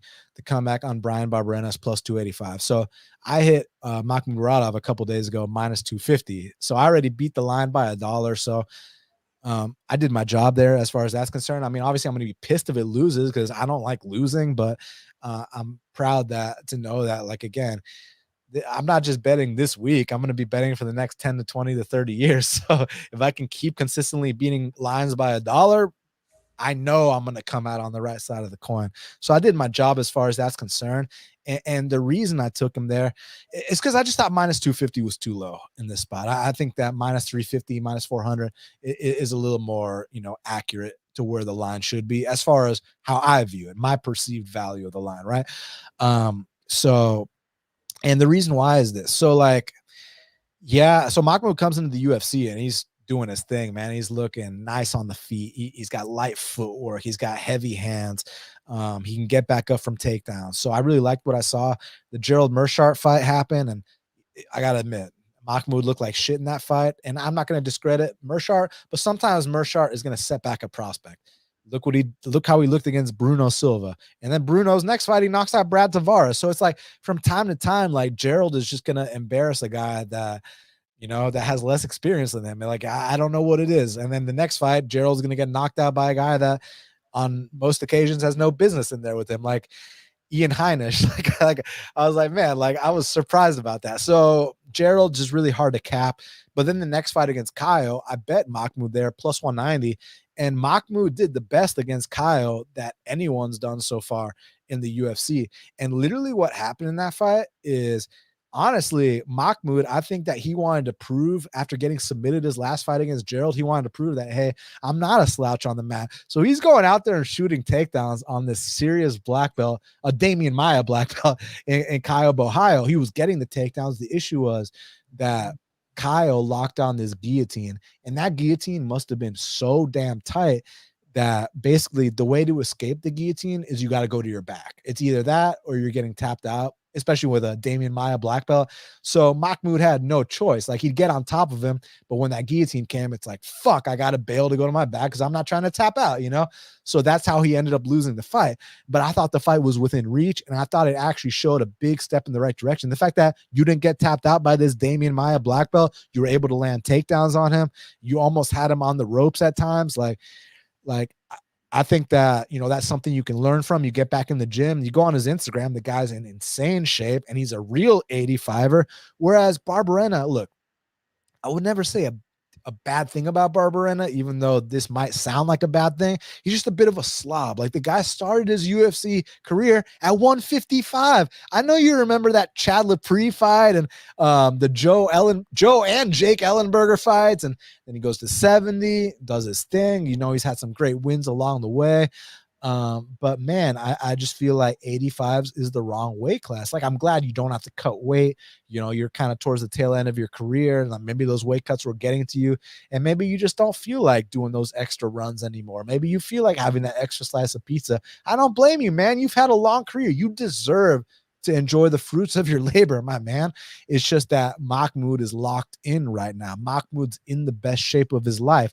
And most importantly, Will Martin, Makhmud is a real middleweight. So I think that, oftentimes the smaller guy is the one with the speed advantage. I don't think that's going to be the case here, because I think that Bryan moving up to 85, I think that that's going to give him a little bit more, fat around the midsection, where he was already not a guy with a six pack at 70s. Put on those extra 15 pounds, and I think he's going to be a little bit slower. I think he's going to be a bit too small. I think he's already been super hittable. I mean, dude, that fight with Luque, which is one of the best fights I've ever seen, Luque was hitting him with some knockout blows in that first round, and Bryan was just eating them. It was like, oh my God, this guy's chin is ridiculous. And he is that dog that you hit him with that baseball bat, you gas yourself out trying to finish him, and he's still there in that third round in your face. It's just, how long can you keep up a style like that, especially now in a division you have zero business in, right? On a lower level, my buddy Jared Gooden, yeah, he's not as good as Bryan Barb, but he's got a similar quality. He's got a ridiculous chin. Like Jared, you can hit him with the kitchen sink, but when he went up to 85s, he got smoked by that Bruno Oliveira guy. All the shots you were able to eat at 70s, and like you remember the Juban fight and the Randy Brown fight where he ate that front kick to the face, just walked right through it, no problem. But he goes up to 85s, and now dudes are putting him down because it's the wrong weight class. And I think a similar thing's going to happen here. Bryan Barberena is simply in the wrong weight class, and Makhmud's back is up against the wall. You could say the same thing about Barb, but it's different because Barb is established in the company. Barb could lose his next few fights, and Barb's not a guy you cut. Barb is a guy that, he's not a Hall of Famer, but he's a guy that'll retire with the company, right? He's a guy that we're going to keep you around because of the kind of shows you've given us over the years. We love you. You're established. We're not just going to kick you to the wayside after a couple losses, whereas Makhmud's not established enough. Whereas he loses here, he's probably gone, So Makhmud needs this. I've been looking on his IG. The guy's in the best shape of his life. And I think he's going to have that performance that he needs so badly. I think he's a lot faster. I think his footwork's on point. I think his volume's there. Don't be surprised if he hits some easy takedowns on Barb too, which people, check this out. You want to talk about takedowns? Check this out. Let me pull it up. So Barberena gives up one takedown his last fight, but only one takedown, because that one takedown was all it needed for Gunnar Nelson. So forget about that. 4 against Dos Anjos, 5 against Matt Brown, 4 against Darian Weeks, who is no longer with the company, 8 takedowns against Jason Witt. Now, let me say this, because I bring this up every time I talk about Barb. If I told you that Bryan Barberena and Jason Witt got into a fight and only one man landed a knockdown, who would you guess got the knockdown? I know 10 times out of 10, you'd be like, oh yeah, Bryan Barberena knocked out Jason Witt.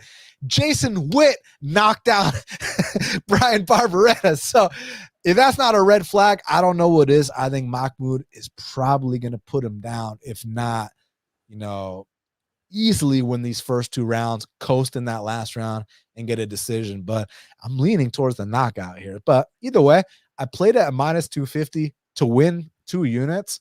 That means I risked 5 units on it. And let's get it. We beat the line by $1. Now it's time to go out there and cash. So I got Muradov here to bounce back in a big way. I think I didn't even know that you bet Muradov. Actually, that's minus 250. I think it's a really, really good line. I'm still looking to put Muradov. He's minus 300 over here. I can get him for minus 300. So I'm looking to throw him in a parlay somewhere. I think this is a great fight for him to come back against a guy like I said. I actually didn't realize until today that he was moving up to 185 either. It didn't register with me. But I think Muradov's speed, I think his variety with his strikes is going to be just far too much for Barberena. I think the speed is just going to kill him in this one. I like him to win via an early knockout. I think he's going to catch him with something. And I went back and watched a couple of fights earlier on of Barberena and it was just like that Jason Witt when I forgot that he got knocked down in that fight. The Darian Weeks fight, I thought he maybe even could have lost that fight. The way the fight was very close, the strikes, takedowns were on the weak side. I just think, like I say, moving up against this kind of guy, I think is just not good right now. I think he's going to get picked apart. I think he's going to eat a big shot. But Muradov, like I said, I think he has taken a mind his P's and Q's because Barberena does hit hard. He knocked down the UFC welterweight champion back in the day when he put down Leon Edwards for a second. Yeah, I'm looking to parlay Muradov with something. I'll find something hopefully in the next day or two, and hopefully get it at the line it's still at. But I think it's a great bet that you made it minus 250, and I'm like I say, I hope you cash because like I say, anytime you're putting 5 units on, you have to be super confident. You sounded like your read was on. I liked everything you said, so yeah, I've got Muradov in this one. Now, next up in the bantamweight division, we got Ketlen Vieira. She's 13-3, taking on Pannie Kianzad, who's 16-6. And currently, they got it Ketlen Vieira minus 140. The comeback on Pannie Kianzad is plus 120. So, I mean, I think this line's about right. You know, I think it should just be a slight lean on Ketlen Vieira. Like, it's just going to be another closely contested fight, man. I think that Pannie Kianzad's probably got the better hands here. I think that she's also probably got the better durability here, but I think Ketlen Vieira stronger in the clinch, better throws, better top control, not as durable, but probably a little bit tougher. My issue with Ketlen is that, so when she first came into the UFC, like she was on the path to a title shot. Like, dude, like she was doing her thing. But after the Zingano fight, and I think I bet her big against Zingano. And like in that third round, like there was this moment where Zingano had her pressed up against the fence and like Ketlen's like looking away into the crowd. I was like, Ketlen, you know, it was like, oh my God. So that was in March of 2018. And then she didn't return until December of 2019 against Lerone, where she got knocked out in the first round. And I think she had like a big time surgery. We talk about like I don't put stock into layoffs unless we're dealing with like a big surgery or this or that, like right, because like with a young prospect coming off a layoff, I look at it as time to improve. With a seasoned vet coming off a layoff, I look at it as like you've been here so many times, maybe you need to heal your body a bit. But when it's, you know, surgeries and this and that, you know, that's where I put stock into it. And I don't think that Ketlen ever looked the same after that Irena fight, man. I mean, she's gotten some good wins along the way, but here's what you got to understand. While the names Sijara Eubanks, Miesha Tate, and Holly Holm look good on the resume, what we got to understand is Sijara Banks, 38 years old. Miesha Tate, 36 years old, which is actually younger than I thought. Holly Holm, 41 years old. So it's not like she was beating these girls in their prime. And most of them were like closely contested fights. And then the Yana fight, like, she won most of the fight, but then she just give up that position at the end of the rounds and start taking punches. And then the Raquel fight, I know people were so high on Ketlen against Raquel, and my pick the entire week was Raquel by split decision, and Raquel won by split decision. So I mean, it's like it's gonna be another one of these fights that is gonna be closely contested, could go either way most likely. I slightly lean with Ketlen. I've always viewed her kind of on a higher level, but I mean, I'm not going to act surprised if Pannie wins a split. Are you? No, not at all. I'm on the Pannie side in this one. I was actually looking at a possible bet earlier on in the week when our number was a bit higher, but when I was kind of reading the board and where I wanted to go, and there was just other spots I liked a little bit more than this. But like I said, I think to me, when I watched Ketlen's last few fights, to me, her confidence just seems, I don't know whether the injury took it out of her, or whatever it may be. But she's just, I remember you used to rave about Ketlen Vieira back in the day. You were really on the train there of thinking she was going to go far, and yeah, she's not looked the same kind of fighter since. Whether it's the injury, whether it's the confidence, whatever it may be. I think Pannie's just going to make these rounds super close. I think she's going to get the hometown decision and take that win back to Sweden. But a close fight, I don't really want to have any money on. But I'm going to side with Pannie Kianzad. Now, next up in the lightweight division, we got Chris Duncan representing Scotland. He's 10-1, taking on Yanal Ashmuz, who's 7-0, repping Israel. But I don't know if he's like actually like really Israeli. Like I don't think he's Jewish or anything like that. I think that he like his family migrated there, which I mean, if you've been to Israel, it's a beautiful place. Like when you fly over and you look at like the ocean, like you can see the bottom of the ocean. The water's like just crystal blue. It's pretty amazing. But anyways, currently they got it. Chris Duncan minus 140 and Yanal Ashmuz plus 125. I don't know. I mean, because it's like Chris Duncan, another guy like Jamal Pogues, where like I'm looking for my opportunity to fade him. And I tried to fade him against Omar. And man, I thought that Chris Duncan was like this sloppy brawler. And all of a sudden, he's a cage pusher. He's a leg humper. I was like, damn, I didn't know you had that in you, you know? So that was pretty cool to see a different part of his game. I think that Duncan is a dog, but I also think Duncan's a bit on the chinnier side. I think he's a bit on the slower side, but he is a bit physical. Even though he's kind of slow, kind of a physical guy. He's getting the right looks at ATT. Granted, I'm sure sparring with Poirier, how many times has Poirier knocked him out in the gym, you know? But still, at least he's getting high level looks. So he's probably leveling up while his durability diminishes at the same time. And with Yanal, like I respected the guy. Like that knockout he had was brutal, but like let's put like stock into that. I mean, let's put context into that knockout he had against Sam Patterson. Going into that fight, like I said on my show, Sam Patterson is a brutal knockout waiting to happen. The guy has some of the worst tall man's defense I've ever seen in my life. I just didn't think it was going to be that fight, and it was that fight. But prior to the knockout shot, Yanal wasn't doing shit. It was absolutely no volume whatsoever, and then he just caught him with that shot. And once he had him hurt, he teed off on him. So you love to see it, but I'm just not sold yet on this Yanal. Like I still need to see more because like what we saw in that debut was not indicative of what we saw on the regional scene. Now he does seem like a strong cat, especially if he gets on top of you. I just kind of need to see more before like I'm not really sure what he brings to the table. And that last fight, while it was a great knockout, I don't think that's indicative of how his UFC run's gonna go. I don't think he's gonna start coming out here and just plowing through people like he did like that guy. That guy was a knockout waiting to happen. And Chris Duncan's a knockout waiting to happen too. Don't get me wrong. It's just that, you know, like Duncan, man, he can kill clock, pinning you up against the fence. He does have calf kicks. He does hit hard as well. I think he's a little bit more well-rounded. It's just I'm not laying chalk on Chris Duncan in the UFC fight, especially with the unknowns of Yanal. Like I just don't know enough about Yanal yet. That knockout he had didn't let me know much. Whereas with Duncan, I've seen two different styles of him before. I've seen the brawler that we saw against Charlie Campbell, which Charlie seemed like a good prospect going into it. Even the Slava Klaus fight, like he was doing good at times against Slava Klaus. Took him down. Just when he got slept, he got slept. But we know that Slava is a legit striker.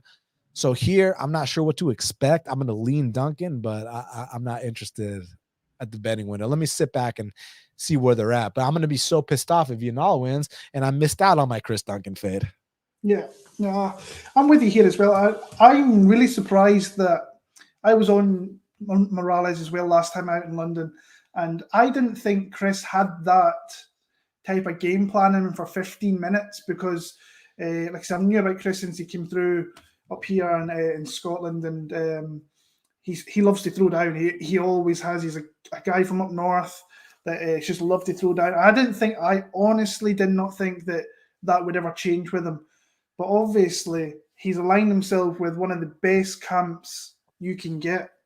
And they've started to really turn him around as a fighter. And I've spoke with a couple of people that know him a lot better than I do. And he says, like, it is so... The time out over there in Florida is just so beneficial for him. He's working daily. Like, he's with Poirier. I think Grant Dawson it's kind of really took him under his wing. And it's really like tried to turn him around into the grappling side of things. And like I said, I don't know, like yourself, like Yanal, I don't know a hell of a lot about him. Kind of really want to see a little bit more from him.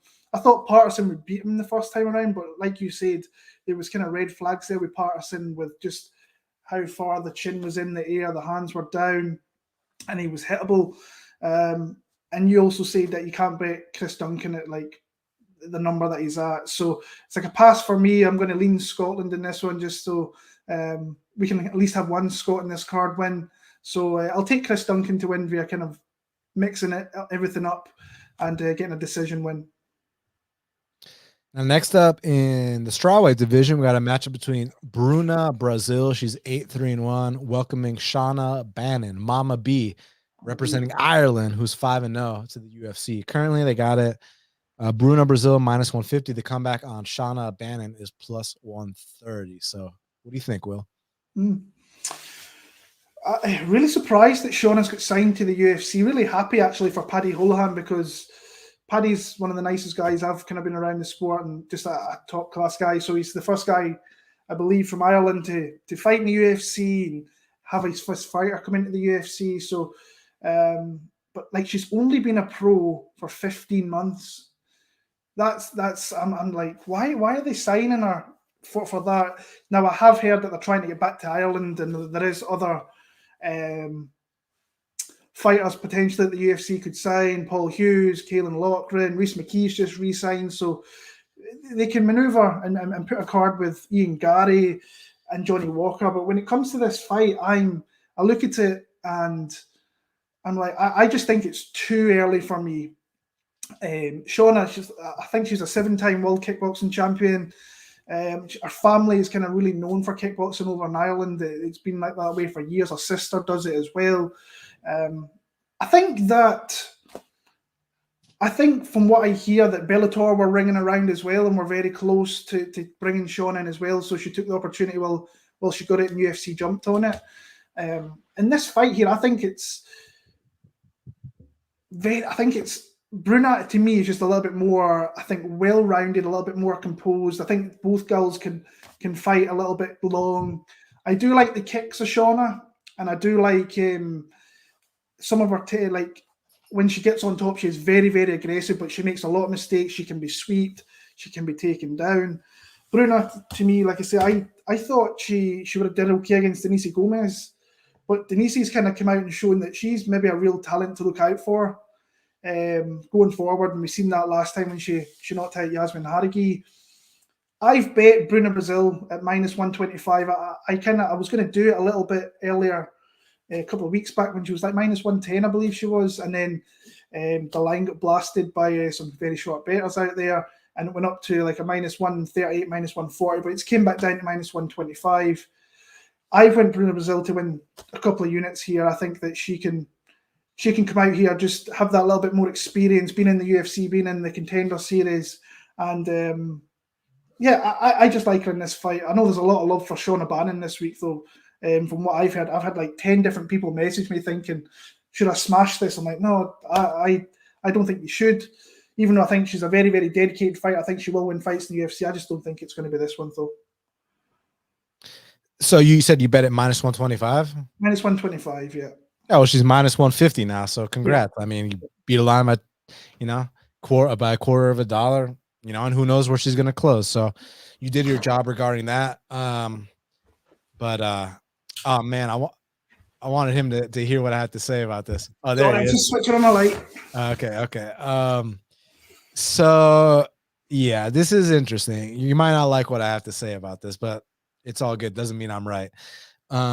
So I think that people are wrongly hyped on Bruna Brazil. I think that Bruna Brazil, she's athletic, she's got good kicks, but I think that she's a massive front runner. And let me explain why. So because Denise Gomes just smashed Yaragui, all of a sudden they're writing off the loss to Denise Gomes. That loss aged well, because look how Denise Gomes looked her last fight. And I think that that's such a wrong way to look at it. And I'll tell you why. Those fights were drastically different. And here's why. If you watch Yasmin Yaragui's fight prior to the Denise Gomez fight against Estela Nunes, what happened? Estela Nunes drops Yasmin Yaragui in the first round, but Yasmin Yaragui was able to recover and come back. Here's the difference. When Yasmin Yaragui fought wait, hold on. Oh yeah, so she got dropped against Estela and came back, right? But against Denise, she got dropped and just couldn't recover, right? So it wasn't a matter of quitting or this or that. She just got caught and couldn't come back. Whereas when Bruna fought Denise, that wasn't a matter of getting caught and not coming back. That was a matter of breaking. That was a matter of getting destroyed. I mean, let's look at these numbers, Will. In round one, Bruna Brazil gets outstruck 23-10 against Denise Gomes. In round two, she gets outstruck 31-5. I mean, she got destroyed. She got broken mentally, and that cannot be compared to the Yasmin Yaragui fight. Like I said, Yasmin Yaragui was simply a case of she got caught and couldn't recover. And we know for a fact that had she recovered, Yasmin Yaragui's got that Mexican heart like you saw in the Estela Nunes fight. Whereas Bruna Brazil got systematically broken down in a way where, like, it wasn't just a TKO, it was also a mental TKO. And then you go back to Bruna Brazil's fight on Contender Series. I mean, she was in there with a midget, literally a 5-foot tall opponent with a 64-inch reach. And that 5-foot tall opponent with a 64-inch reach took down Bruna Brazil 3 times. Anytime she wanted to pin her up against the fence, she did easily. It's just that Bruna Brazil, you know, she's a lot longer, you know, and she was able to set up that, you know, really nice kicks up the middle, that nice high kick, beautiful high kick, probably the best women's knockout in Contender Series history, but it was against, you know, no resistance. I say no resistance, that no resistance took her down 3 times.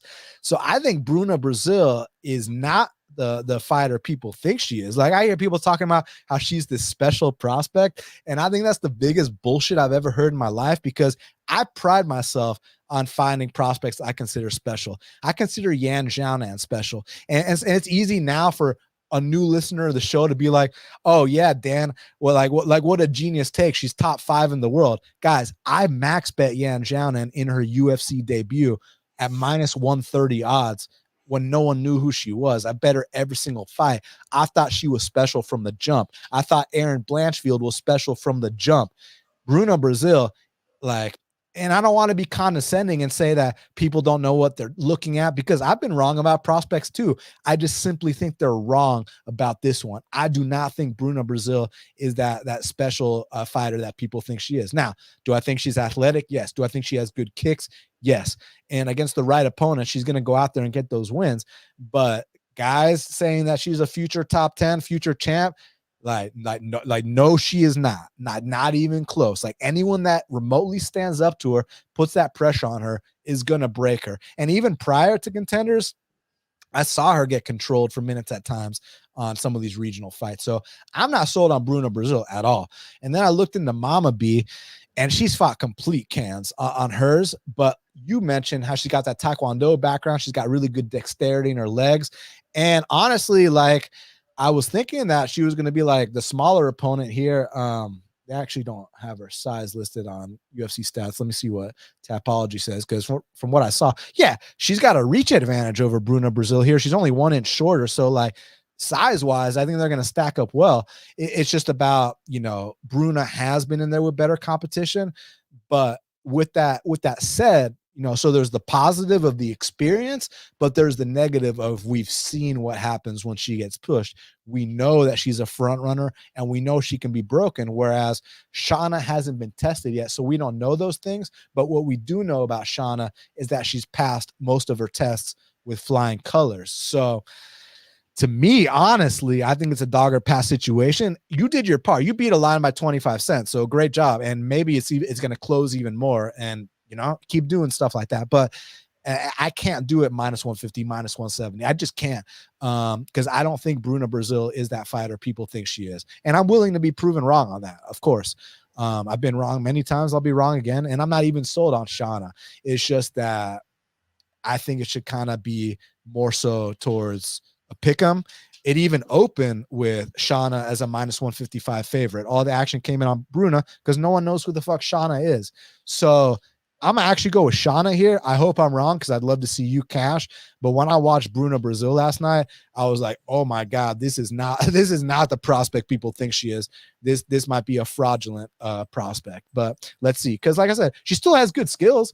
Like, if she's not getting pushed and she gets to have her range kickboxing fight, then she can come out here and style on some girls. But like, if someone's going to stand up to her, and it seems to me like Shauna is a tough chick, that is going to fight with pride, that gives me big time pause on Bruno Brazil. So I'm gonna go with the underdog here, but I'm not going to bet it, and I hope that you win. Now, last but not least, kicking off the card in the flyweight division, we got Jafel Filio. He's 14-3, taking on Daniel Barres, who's 16-5, repping Spain. And currently, they got it. Jafel Filio -120. The comeback on Daniel Barres is +100. So I bet Daniel Barres +110 here last night. So basically, Daniel Barres, when you want to talk about experienced, when you want to talk about seasoned, when you want to talk about paying your dues, Will Martin, check this out. This dude fought Manel Cap in 2014. Okay. And if you watch that fight, don't look on Tapology and see that Manel Cap won via, first round, 3 minutes into the fight. Go watch that fight.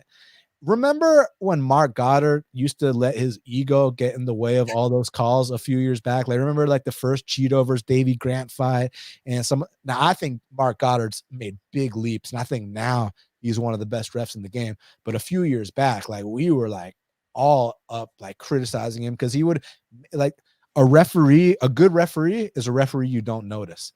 And Marc Goddard would really let his ego get involved.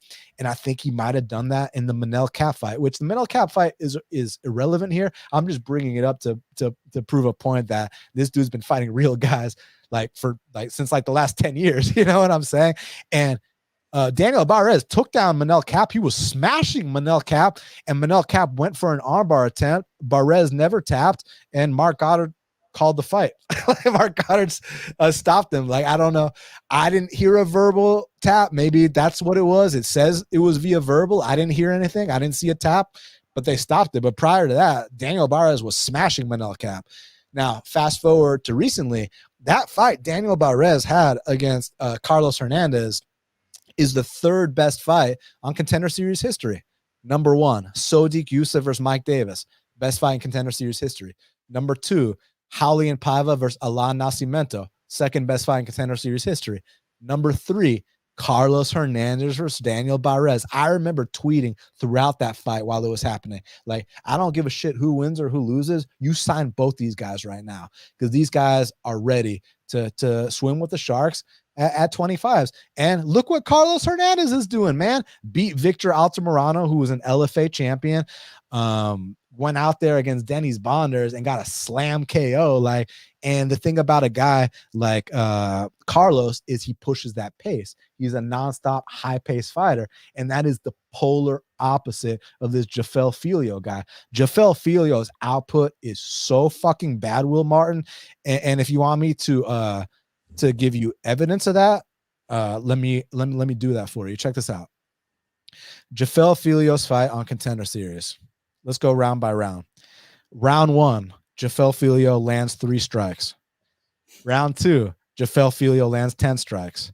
Round three. Now, round three, he picked it up a little bit because he needed to. He landed 16 strikes.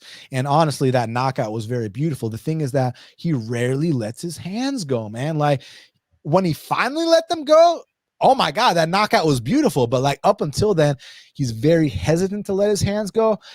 He does have decent kicks, but what he's best at is he's an opportunistic finisher. Like, you just have to be on top of your game in terms of, if you shoot takedowns on him, the guillotine is going to be there waiting for you. That knee bar you hit on Mokaev, like anybody else is tapping.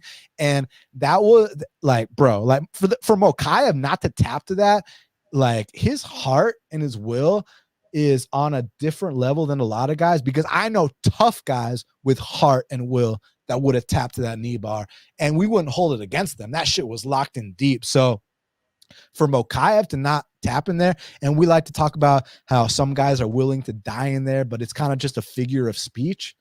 It's not a figure of speech with Mokaev. Mokaev is like literally willing to die in there. So I was blown away he didn't tap by that, because a lot of real guys with real heart and balls are going to tap to that, and it's no big deal. So the thing with Jafel is, like, the output's not going to be there at all. But what we're worried about is a back take, backpacking him and, killing clock, an opportunistic submission, something like that. But besides that, man, I think Daniel Barres's work rate is on a different level. I think his hands are much cleaner.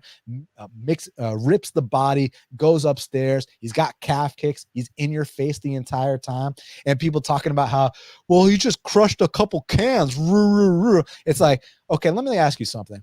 When you have a fight against Carlos Hernandez, which is one of the best fights in Contender Series history, and all you got to do is just get a couple wins and you're in the UFC. So what does that mean? Does that mean like Sean Shelby didn't say go fight a 20-0 Russian and you get in the UFC? Sean Shelby said just get a couple wins and you're in the UFC. So that's what Daniel Barres did. Like, that's the smart thing to do. And guess how he handled those cans?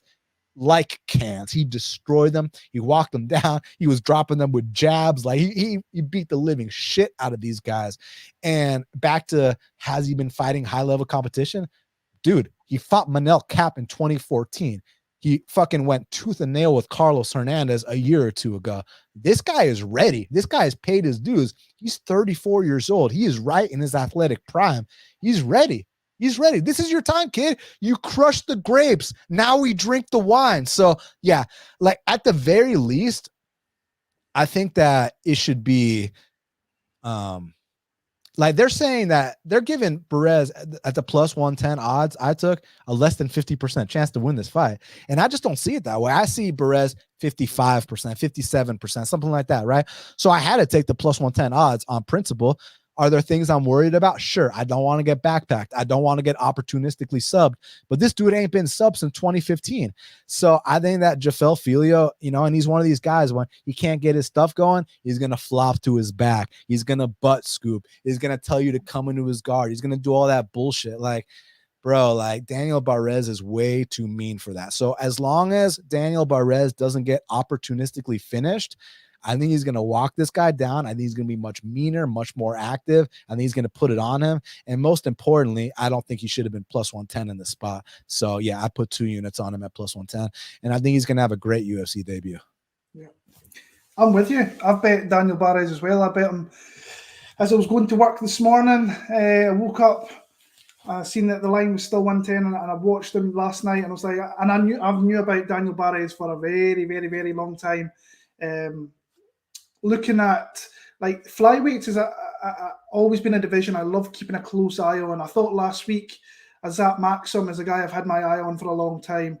I don't think he fought great last week, but he was against a really tough veteran in Nam. And there's another one coming called Asu Almabayev, who's another top guy coming in from I think it's Kazakhstan he comes from. And Barres is a guy in the European circuit that has been. I know I've seen people as well talking about his caliber, his opposition. I promise you, this guy has been offered top flyweight opposition out there, and they guys have been turning Daniel Barres down. So, and he's just taking the fight, like you said, to get himself into a position where he could get in the UFC, because he should have been signed after the Contender Series. Because that was Will. I'm really sorry to cut you off. How can you say a guy that fought Manel Kape and Carlos Hernandez is fighting soft comp? Yeah. Like, are you stupid? Like, stop it. Yeah. I totally get what you're saying. But I think if he fights smart here, I think he roasts this guy. I think his combinations, he roasts the body, his leg kicks, he's got power, and he can work on the ground. Now, I don't think he should really take the opportunity to do that here, because that might be a big spot where maybe Filo could take advantage. But I still think he could be down there and be very competitive and win some top time. But I think in the feet, I think he can roast this guy. Once he gets off, he can really hurt people. And like I said, I think the odds should be a little bit reversed. I think he should be the favourite. And I'm really happy he's in the UFC. Like I said, I didn't know if it was ever going to happen. 34, 35. Coming into that kind of mid-range in the 30s, so I thought he might going to miss his opportunity, but really happy that he got this short notice opportunity. I think he wins. I actually think he takes out Filo in the first round, the late first round. I think he's going to catch him something and put him down. Well, Will, now we got to talk about the fight to watch and the fighter to watch. So in your opinion, Will Martin, what is the fight to watch for UFC London? What am I going to say? I actually really, really like the Nathaniel Wood Andre Fili fight for that. I think that's a really, really good, well-matched fight. I'm looking forward to seeing Fili come in here to try to against the kind of younger guy, but I'm also looking forward to seeing Wood really like try to make that step up. I think another notch up in the featherweight division. We're going to see if this guy's going to move into that top 20, maybe of that featherweight division, maybe the top 15 soon enough. So Nathaniel Wood against Andre Fili is my kind of fight to watch in this card. I'm really looking forward to that one. Yes, sir. I mean, I can't disagree. And for me, my fight to watch is Davey Grant versus Daniel Marcos. I mean, let me know the last time you saw a boring Davey Grant fight. And now he's in the gatekeeper role, man. I mean, Daniel Marcos is the 14-0 hot prospect, has a country on his back, and could potentially, if he can come out here and get wins like this, he could develop a new region of prospects. And more importantly than that, he can elevate himself. I mean, he's ranked like number 70 in the world right now. You beat Davey Grant, you shoot into the top 20. One more win, you're in the top 15. Like, this is a big test for both. And for Davey, I mean, we know when he wins emphatically. We know when he wins, bodies hit the floor, bodies go unconscious. So, I mean, there's no way this fight is going to suck, and there's high stakes here. So for that reason, Davey Grant versus Daniel Marcos is my fight to watch. Now, Will, who is your fighter to watch? Daniel Barres for me. I'm really looking forward to his opportunity here in the UFC, and I love watching his fights. And like you say, he's been fighting good guys for a long time, and then he had guys dodging him. I know some of the names that have been dodging Daniel Barres. So Daniel Barres is the guy that and he's the first fight of the night. He's going to really start off strong, I think. I'm just really looking forward to seeing his UFC debut. Yeah, and for me, I'm gonna go with Fares Ziam. Like I told you, the kid won the K1 when he was like 21 years old, and I've been waiting for, like, once this kid feels comfortable in there, I've been waiting for that highlight reel knockout. I think it's coming at some point soon, and this is the perfect opponent to do it against. And not to mention, the last fight Fares had was the best performance of his career, and if you can parlay that with a big knockout here against the Brit in London, I mean, it's going to be a really big fight next. I mean, he's already on the main card. So, I mean, he could go right back to the Paris card and get like a featured bout. So, for that reason, Fares Ziam is my fighter to watch. Well, Will, we did it. It's going down this Saturday night. Afternoon for us, night for y'all in London at the O2 Arena, Aspinall versus Tybura. Thank you very much for joining me, my man. The fans can follow you at Will Martin MMA. Will, any message for the fans before we get out of here? No, just before you go, guys, just hit that like button, get that algorithm out there, and get the views up. But just thank you for having me on. It's always a pleasure. You're one of the guys that I speak to more than probably anybody on social media regarding fights at times. So I appreciate you for having me on. It's been a long time since we did this, and just thank you. No, thank you. And I promise we're not going to wait 5 to 6 years for the next one. So, and it's such a pleasure having you on. Like I said, y'all follow him at Will Martin MMA. And then also for the fans, thank y'all so much for all your support, whether it's from day one, like my boy Will Martin, whether you jumped on the wagon along the way, or you're new to Half the Battle. Thank you very, very much. Please hit the like button for me. When this is done, leave me a comment. If you feel like sharing, that'd be amazing too. And subscribe to the channel if you haven't already. So truly means a lot. Thank you again to my guest, Will. Y'all know where to follow me. Best Fight Picks and Half the Battle is available everywhere podcasts are found. And then also my new series, The Technique of the Week, usually drops every Friday, but this week I dropped it on Monday with the Mayra Shitara Bueno Silva Ninja Choke, which she actually shared on her Instagram. So it was a huge honor. And we're going to keep pumping those out. If you guys have any requests of any techniques you want to see, you just let me know. And I'm always down to interact with anybody that has my back. So thank you guys very much. Good luck this weekend. And until the next time, let's cash these bets.